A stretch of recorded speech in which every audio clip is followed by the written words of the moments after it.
Within every woman there is a wild and ancient force, a spirit that knows the rhythms of the moon and the pull of the tides. We call her the water goddess. She is the part of the soul that does not question the journey, but simply says yes. She says yes to the rain, yes to the drought, yes to the river that carves a new path through the canyon of her life. She does not need a map or a guarantee of safe passage. Her trust is not born of naivete, but of a deep cellular knowing that life, in all its forms, is a sacred current.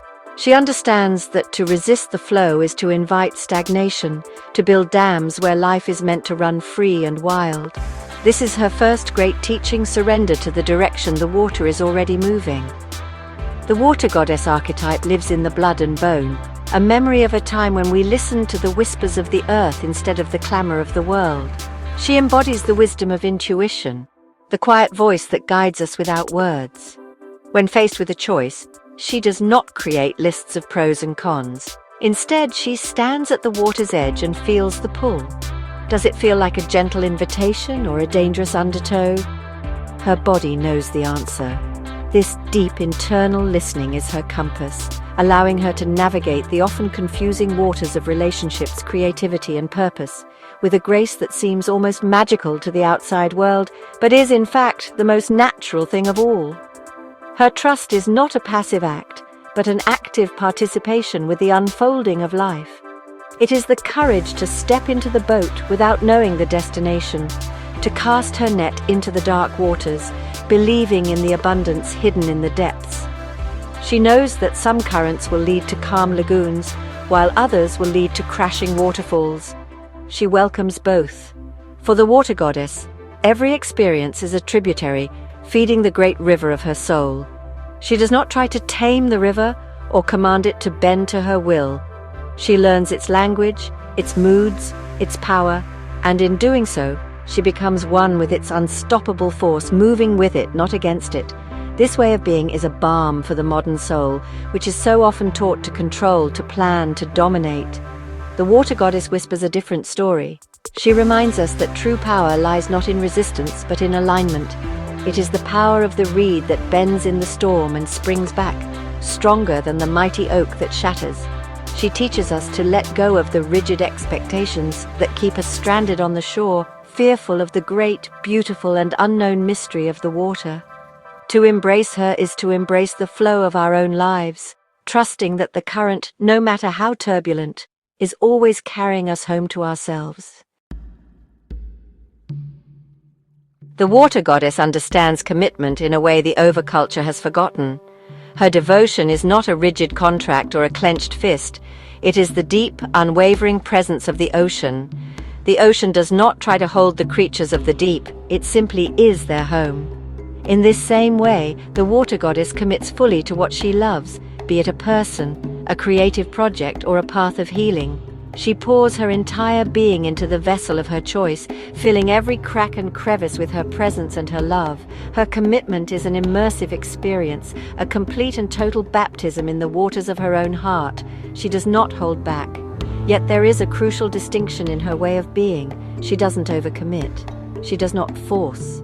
The water goddess knows that water cannot be pushed. Try to force a river to run uphill, and you will only create a flood, a destructive mess that serves no one. She understands that true commitment arises from a natural alignment, a soul-level recognition.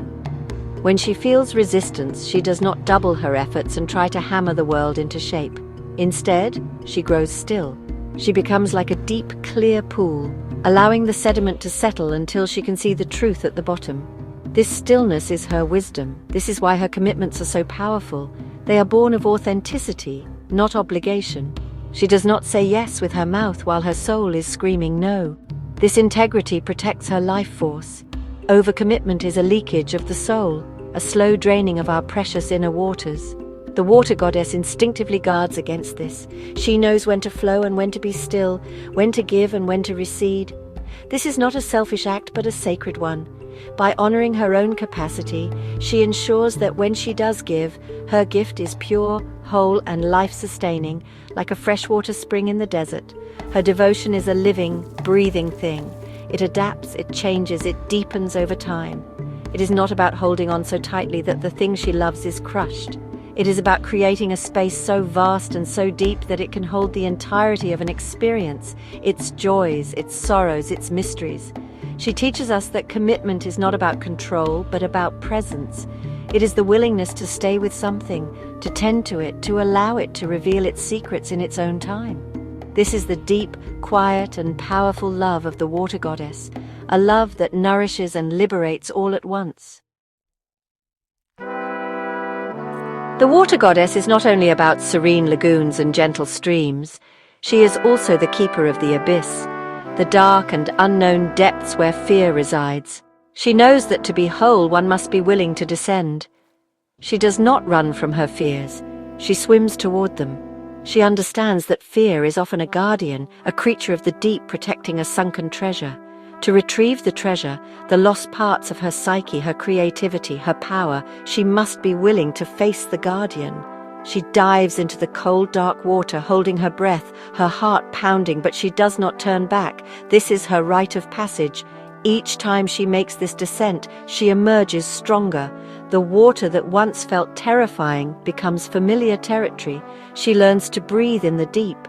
This transformation is her great power. She does not defeat her fears in battle. She integrates them. She listens to what they have to say, honors their power, and then claims the gift they were guarding. The fear of being unseen becomes the power of visibility. The fear of failure becomes the freedom to experiment. The fear of heartbreak becomes the capacity for immense love. Through this process, fear is not an enemy to be vanquished, but a powerful teacher and ally on her journey. This courage is not a loud, boisterous thing. It is a quiet, steady resolve. It is the courage to sit with sorrow until it transforms into wisdom. It is the courage to stay in the uncertainty, the not knowing, without scrambling for a premature answer. The water goddess knows that the most profound healing happens in these dark, watery depths of the soul. It is where old wounds are cleansed, where the soul is remade. She teaches us that we do not need to be saved from the darkness. We need to learn to navigate it. The strength we gain there is a true and lasting power that no one can take from us. When she rises from her descent, she carries the scent of the deep sea with her. She is changed. Her eyes hold a new depth, her presence a new gravity. She has faced the abyss and returned, not unscathed but whole. She now knows that she can survive anything. This is the true source of her trust in life. It is not a blind faith, but an earned confidence, forged in the darkness and tempered by the deep waters of her own soul. She inspires us to be brave enough to make our own descent, promising that whatever we find in the depths, we have the strength to hold it.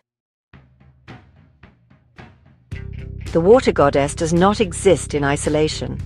Her fluid, intuitive nature finds a powerful and necessary partner in other archetypes, particularly the wild and passionate fire starter.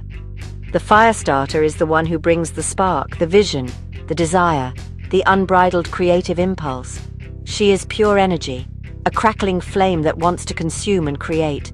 On her own, she can burn too hot, too fast, and risk burning out completely. She needs the water goddess to contain her, to soothe her, to give her form and depth. Water gives fire a vessel to burn in, turning a wildfire into a hearth, a source of sustained warmth and light. This union is a sacred dance. Imagine a geyser erupting from the earth. This is what happens when the fire starter's passion meets the deep, underground reservoirs of the water goddess. It is a spectacular and powerful creation. Water without fire can become stagnant, a swamp of feeling without action. Fire without water can become destructive, a blaze of ambition without compassion. Together they create steam, the power that can move mountains.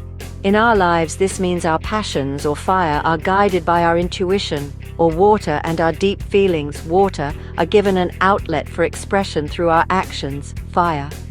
The water goddess also has a deep, intimate relationship with the sensual woman, the one who lives fully in her body and experiences the world through her senses. The sensual woman is the earth. She is the riverbank that holds and shapes the water. She gives the water goddess a home in the physical world. It is through the sensual archetype that the water goddess feels the cool mud between her toes, tastes the salt on her lips, and hears the song of the river. This connection grounds her, keeping her from drifting away into a world of pure feeling and intuition without a connection to the here and now, the sacredness of the body. Ultimately, the water goddess teaches us the profound importance of relationships, not just with others, but with the different parts of ourselves. By honoring her flow, we learn to nurture our inner fire and to cherish our earthly sensual nature. This integration is the key to a whole and vibrant life. She guides us to live from the heart, but a heart that is in sacred communion with the body and the spirit. Her path is one of devotion to the flow, to the depths, to the fire, and to the earth. It is a path that promises not success or failure, but discovery, healing, and the deep, abiding joy of a life lived fully.